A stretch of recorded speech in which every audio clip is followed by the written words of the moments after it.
Hello every one.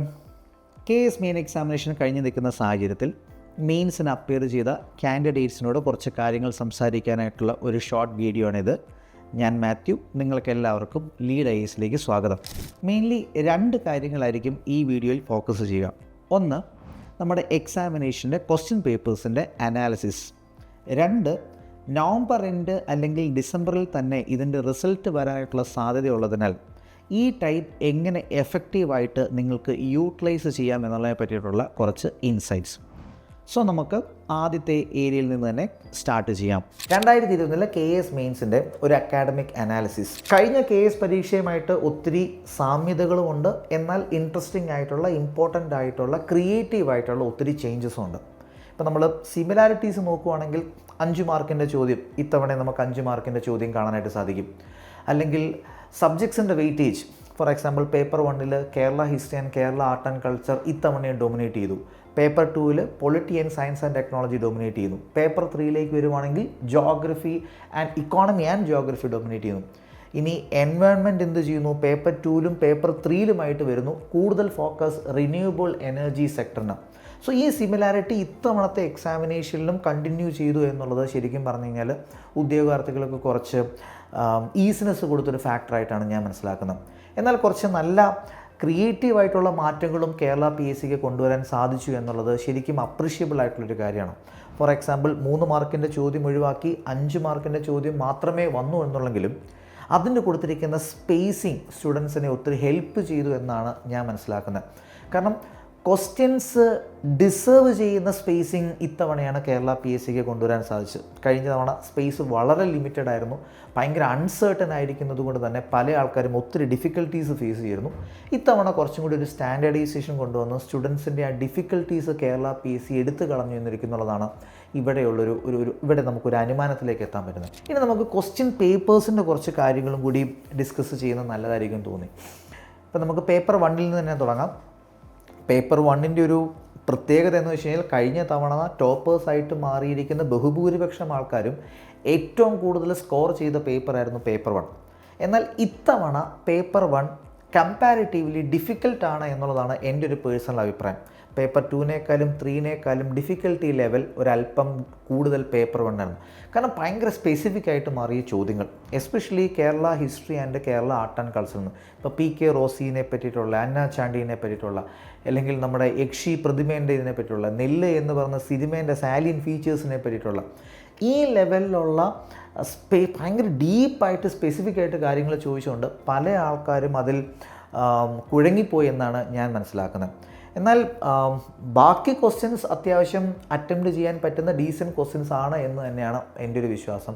For example ancient and medieval India ഒരു peripheral knowledge ഉള്ള ആൾക്കാർക്ക് attempt ചെയ്യാൻ പറ്റുന്ന ക്വസ്റ്റ്യൻസ് ആണ് എന്ന് തന്നെയാണ് ഞാൻ മനസ്സിലാക്കുന്നത്. മോഡേൺ ഇന്ത്യ ആണെങ്കിലും ഹൈലി അൺപ്രഡിക്റ്റബിൾ ആയിട്ടുള്ള ഒന്നും തന്നെ നമുക്ക് കാണാൻ സാധിക്കത്തില്ല. ആൻഡ് ഇവിടെ നമ്മുടെ ടെസ്റ്റ് സീരീസ് നിങ്ങളെ ഒത്തിരി ഹെൽപ്പ് ചെയ്തിട്ടുണ്ട് എന്ന് ഞാൻ വിശ്വസിക്കുന്നു. ഫോർ എക്സാമ്പിൾ നമ്മുടെ അക്ബറിനെ പറ്റിയിട്ടുള്ള ചോദ്യം, അല്ലെങ്കിൽ സ്റ്റേറ്റ് റീഓർഗനൈസേഷനെ പറ്റിയിട്ടുള്ള ചോദ്യം, ഡ്രെയിൻ ഓഫ് വെൽത്ത് തിയറിനെ പറ്റിയുള്ള ചോദ്യങ്ങൾ, ഇതൊക്കെ ഒരു ഡയറക്റ്റ് ഹിറ്റ് എന്നുള്ള രീതിക്കുള്ള ചോദ്യങ്ങളായിട്ടാണ് ഞാൻ മനസ്സിലാക്കുന്നത്. സോ നമ്മുടെ ടെസ്റ്റ് സീരീസ് എഴുതിയ നമ്മുടെ സ്റ്റുഡൻസിന് നമ്മുടെ ക്ലാസ്സുകളും നമ്മുടെ ടെസ്റ്റ് സീരീസും അത് നിങ്ങൾ എക്സാമിനേഷൻ ഹോളിൽ നിങ്ങൾക്കത് എഫക്റ്റീവായിട്ട് മാറിയിട്ടുണ്ട് എന്ന് ഞാൻ വിശ്വസിക്കുന്നു. ഇനി പേപ്പർ 2 ആൻഡ് പേപ്പർ 3 വരുവാണെങ്കിൽ പേപ്പർ 2 ആണ് കമ്പാരിറ്റീവ്ലി ഈസി ആയിട്ട് എനിക്ക് തോന്നുന്നത്. എനിക്ക് ഈ 3 പേപ്പറിലും ഏറ്റവും എളുപ്പമായിട്ട് തോന്നിയിരിക്കുന്ന ഒരു പേപ്പർ ശരിക്കും പറഞ്ഞാൽ പേപ്പർ 2 ആണ്. കാരണം 2 ക്വസ്റ്റ്യൻസ് കഴിഞ്ഞ തവണ ചോദിച്ചിരിക്കുന്ന അതേപോലെ തവണ ചോദിച്ചു. Quasi judicial bodies, principles of natural justice കഴിഞ്ഞ തവണയും ചോദിച്ച ചോദ്യങ്ങളാണ് ഇത്തവണ നമുക്ക് ചോദിച്ചിരിക്കുന്നത്. കറണ്ട് റിലേറ്റഡ് ആയിട്ട് കുറച്ച് ചോദ്യങ്ങൾ വന്നു, ആൻഡ് അതെല്ലാം തന്നെ വെൽ എക്സ്പെക്റ്റഡ് ആയിരുന്നു.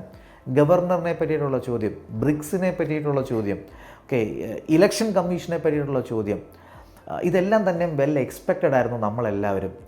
പല ചോദ്യങ്ങളും സ്പെസിഫിക് ആയിട്ട് ചോദിച്ചു, പക്ഷേ അതൊന്നും തന്നെ അൺപ്രഡിക്റ്റബിൾ ആയിരുന്നില്ല. CSIR നമ്മളെല്ലാവരും പ്രിപ്പയർ ചെയ്യുന്നൊരു സാധനമാണ്. അല്ലെങ്കിൽ science and technology and innovation policy 2020 തീരെ അൺപ്രഡിക്റ്റബിൾ ആയിട്ടുള്ളൊരു ചോദ്യമായിരുന്നില്ല. Gaganyaan mission, Nagoya protocol. And ഇവിടെയും ശരിക്കും പറഞ്ഞാൽ നമ്മുടെ ടെസ്റ്റ് സീരീസിനെ പറ്റിയിട്ട് എടുത്തു പറയാനായിട്ട് ഞാൻ ആഗ്രഹിക്കുന്നു. For example AI driven governance എന്ന് പറഞ്ഞിരിക്കുന്ന ചോദ്യം, ഗവർണറിൻ്റെ ചോദ്യം, the amendment power of parliament and state legislature എന്ന ചോദ്യം, ഇങ്ങനത്തെ ചോദ്യങ്ങളെല്ലാം തന്നെയും ഒരു ഡയറക്റ്റ് ഹിറ്റ് എന്നുള്ള രീതിയിലേക്ക് നിങ്ങൾക്കത് മാറിയിട്ടുണ്ട് എന്ന് ഞാൻ വിശ്വസിക്കുന്നു. പേപ്പർ 3 പേപ്പർ 2നെ കമ്പയർ ചെയ്യുമ്പോൾ കുറച്ചും കൂടി ഡിഫിക്കൽട്ടാണ് എന്ന് പല ആൾക്കാരും അഭിപ്രായപ്പെട്ടു. കാരണം കുറച്ച് സ്പെസിഫിക് ചോദ്യങ്ങളൊക്കെ ഉണ്ടായിരുന്നു. ഇൻഫാക്റ്റ് ആദ്യത്തെ ചോദ്യം തന്നെ പല ആൾക്കാരും പകച്ചുപോയി എന്നാണ് ഞാൻ മനസ്സിലാക്കുന്നത്. പക്ഷേ എന്നാലും പേപ്പർ 3ൻ്റെ ഏറ്റവും വലിയൊരു അഡ്വാൻറ്റേജ് ആയിട്ട് ഞാൻ മനസ്സിലാക്കുന്നത് ജോഗ്രഫി എന്ന് പറഞ്ഞിരിക്കുന്ന സബ്ജക്റ്റാണ്. കാരണം ജോഗ്രഫിയിൽ ചോദിച്ചിരിക്കുന്ന എല്ലാ ചോദ്യങ്ങളും within the scope of the study of a normal സ്റ്റുഡൻ്റാണ്. ഓക്കെ, ഒരു സാധാരണ ഉദ്യോഗാർത്ഥിക്ക് എഴുതാൻ പറ്റുന്ന ചോദ്യങ്ങൾ മാത്രമേ ജോഗ്രഫിയിൽ നിന്ന് വന്നിട്ടുള്ളൂ. ഇക്കോണമിയിൽ നിന്നും നമുക്ക് ശരിക്കും പറഞ്ഞാൽ എക്സ്പെക്റ്റഡ് ആയിട്ടുള്ള ചോദ്യങ്ങളുണ്ടായിരുന്നു. MSME, ഇപ്പോൾ കേരളത്തിനെ സംബന്ധിച്ച് MSME അത്രയും ഇമ്പോർട്ടൻ്റ് ആയിരിക്കുന്നതുകൊണ്ട് തന്നെ നമ്മളെല്ലാവരും MSMEയിൽ നിന്നും ലോക്കൽ സെൽഫ് ഗവൺമെൻറ്റിൽ നിന്നും നമ്മൾ ചോദ്യങ്ങൾ എക്സ്പെക്റ്റ് ചെയ്തിരുന്നു. അത് അതേപടി വന്നിരിക്കുന്നതാണ് ഞാൻ മനസ്സിലാക്കുന്നത്.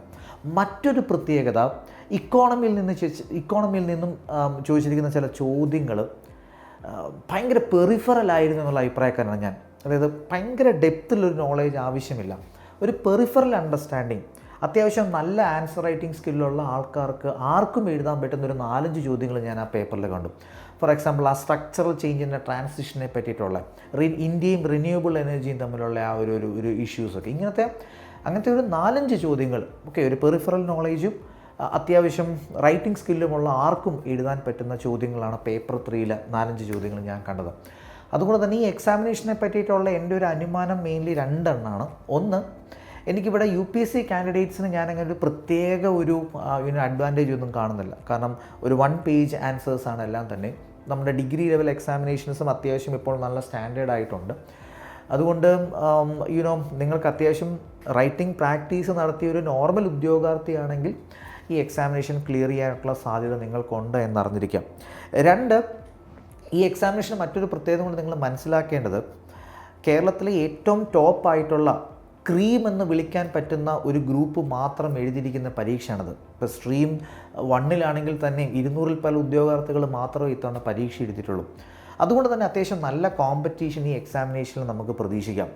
അതുകൊണ്ട് തന്നെ കട്ട് ഓഫ് ഒരു 47 അല്ലെങ്കിൽ ഒരു 48% താഴാനായിട്ടുള്ള സാധ്യതകൾ ശരിക്കും പറഞ്ഞാൽ ഞാൻ കാണുന്നില്ല.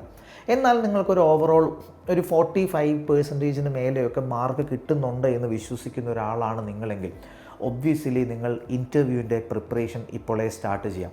അതിൻ്റെ ഒരു റീസൺ, കോമ്പറ്റീഷൻ ഭയങ്കര ഹൈ ആയിരിക്കുന്നത് കൊണ്ട് തന്നെ ഇൻ്റർവ്യൂവിൽ വരാൻ പോകുന്ന ഓരോ മാർക്കുകൾക്കും റാങ്ക് ലിസ്റ്റ് വലിയ മാറ്റങ്ങൾ കൊണ്ടുവരാൻ സാധിക്കും. ആൻഡ് ഇൻ്റർവ്യൂവിന് ഇപ്പോഴേ നിങ്ങൾക്കൊരു ഹെഡ് സ്റ്റാർട്ട് കിട്ടുകയാണെങ്കിൽ ഈ പറഞ്ഞിരിക്കുന്ന 1, 2, 3 മാർക്കുകളുടെ വ്യത്യാസത്തിൽ റാങ്ക് ലിസ്റ്റിൻ്റെ ഉയർന്ന സ്ഥാനത്തേക്ക് വരാൻ വേണ്ടി നിങ്ങൾക്ക് സാധിക്കും. ഇപ്പോൾ തന്നെ ചെയ്യാൻ പറ്റുന്ന ഒത്തിരി ഓപ്ഷൻസ് നിങ്ങളുടെ മുന്നിലുണ്ട്. ഫോർ എക്സാമ്പിൾ, നമ്മുടെ ബാക്ക്ഗ്രൗണ്ട് കേരള PSCൻ്റെ ഇൻ്റർവ്യൂവിന് ചെറിയൊരു പാറ്റേൺ ഉണ്ട്. കഴിഞ്ഞ KS ഇൻ്റർവ്യൂവിൻ്റെ എക്സ്പീരിയൻസിൽ നിന്നും കുറച്ച് നല്ല ഇൻസൈറ്റ്സ് നിങ്ങൾക്ക് തരാൻ വേണ്ടി സാധിക്കും. കേരള PSCൻ്റെ ഇൻ്റർവ്യൂവിന് കുറച്ചൊരു സെറ്റ് പാറ്റേൺസ് ഉണ്ട്. നമ്മുടെ ബാക്ക്ഗ്രൗണ്ടിൽ നിന്ന്, നിങ്ങളുടെ പേഴ്സണൽ ബാക്ക്ഗ്രൗണ്ടിൽ നിന്ന് ചോദ്യങ്ങൾ ഉറപ്പായിരിക്കും. നിങ്ങളുടെ എഡ്യൂക്കേഷണൽ ക്വാളിഫിക്കേഷൻസ്, നിങ്ങളുടെ എക്സ്പീരിയൻസ്, നിങ്ങൾ വരുന്ന ഡിസ്ട്രിക്റ്റ്, ഇതിനെ പറ്റിയിട്ടൊക്കെ നല്ലൊരു അണ്ടർസ്റ്റാൻഡിങ് അല്ലെങ്കിൽ ചോദ്യങ്ങൾ വരുവാണെങ്കിൽ എങ്ങനെ പ്രിപ്പയർഡ് ആകാം എന്നുള്ള കാര്യങ്ങളെ പറ്റിയിട്ടൊക്കെ തിങ്ക് ചെയ്യാം. 2, നിങ്ങൾ കേരളത്തിലെ ഒരു മിഡിൽ ലെവൽ മാനേജ്മെൻറ്റിലേക്ക് കയറാൻ പോകുന്നൊരു ബ്യൂറോക്രാറ്റാണ്. അതുകൊണ്ട് തന്നെ കേരളത്തിൻ്റെ ഒരു നിജസ്ഥിതി എന്താണെന്ന് നിങ്ങൾക്ക് മനസ്സിലാക്കാൻ പറ്റണം. കേരള സൊസൈറ്റി ആയിക്കോട്ടെ, കേരള ഇക്കോണമി ആയിക്കോട്ടെ, അതിൻ്റെ ഇപ്പോഴത്തെ ഒരു സ്റ്റേറ്റസ് നിങ്ങൾക്ക് മനസ്സിലാക്കാൻ പറ്റണം. എങ്കിൽ മാത്രമേ ഉള്ളൂ കേരള ഗവൺമെൻറ്റിൻ്റെ പോളിസീസ്, പ്രോജക്ട്സ്, ഇതിൻ്റെയൊക്കെ ഒരു പ്രയോറിറ്റീസ് എന്താണെന്ന് നിങ്ങൾക്ക് മനസ്സിലാക്കാൻ പറ്റത്തുള്ളൂ. എങ്കിൽ മാത്രമേ ഉള്ളൂ കേരള ഗവൺമെൻറ്റിൻ്റെ പോളിസീസിൻ്റെ ഇവാലുവേഷൻ നിങ്ങൾക്ക് നടത്താനായിട്ട് സാധിക്കത്തുള്ളൂ. ഈ ഏരിയയിൽ നിന്നും ചോദ്യങ്ങൾ ശരിക്കും പറഞ്ഞാൽ ഉറപ്പായിട്ടും ഉണ്ടാകും. പിന്നെ മസ്റ്റായിട്ടും പത്രം വായന ഒഴിവാക്കാൻ പാടില്ല. കറണ്ട് റിലേറ്റഡ് ആയിട്ടുള്ള ചോദ്യങ്ങളും നമുക്ക് നന്നായിട്ട് വരാനായിട്ടുള്ള സാധ്യതയുണ്ട്. ഇപ്പോൾ PM ശ്രീ സ്കീം ഇപ്പോൾ കോൺട്രവേഴ്ഷ്യലായിട്ട് നിൽക്കുന്നല്ലോ, അല്ലെങ്കിൽ ഡിസംബറിൽ നമ്മുടെ ലോക്കൽ സെൽഫ് ഗവൺമെൻറ്റിൻ്റെ എലക്ഷൻസ് നടക്കാൻ പോകുന്നു. സോ ലോക്കൽ സെൽഫ് ഗവൺമെൻറ്റിനെ പറ്റിയിട്ട് നോക്കുക. സോ ഇങ്ങനത്തെ ഇൻസൈറ്റ്സ് നിങ്ങൾ പത്രം വായനയിൽ കൂടി നിങ്ങൾക്ക് കരസ്ഥമാക്കാൻ സാധിക്കും. ഏതായാലും വളരെ പെട്ടെന്ന് തന്നെ റിസൾട്ട് വരുമെന്ന് നമ്മൾക്ക് എല്ലാവർക്കും തന്നെയും പ്രതീക്ഷിക്കാം. റിസൾട്ട് വരുന്നതിൻ്റെ പിറ്റേ ദിവസം തൊട്ട് നിങ്ങൾക്കൊരു അക്കാഡമിക് ഹെൽപ്പിന്, ഇൻ്റർവ്യൂവിന് വേണ്ട ഒരു അക്കാഡമിക് ഹെൽപ്പിന് ഇന്ന് കേരളത്തിലെ ഏറ്റവും ബെസ്റ്റ് സിവിൽ സർവീസ് ഇൻസ്റ്റിറ്റ്യൂട്ടായ ലീഡ് IAS നിങ്ങൾക്കൊപ്പം ഉണ്ടാകും. ബാക്കി കാര്യങ്ങൾ റിസൾട്ടിന് ശേഷം ഡീറ്റെയിൽഡായിട്ട് നമുക്ക് സംസാരിക്കാവുന്നതാണ്. ഈ വീഡിയോൻ്റെ പേർപ്പസ് സെർവ് ആയി എന്ന് ഞാൻ വിശ്വസിക്കുന്നു. അപ്പോൾ താങ്ക് യു. അടുത്ത വീഡിയോയിൽ കാണാം.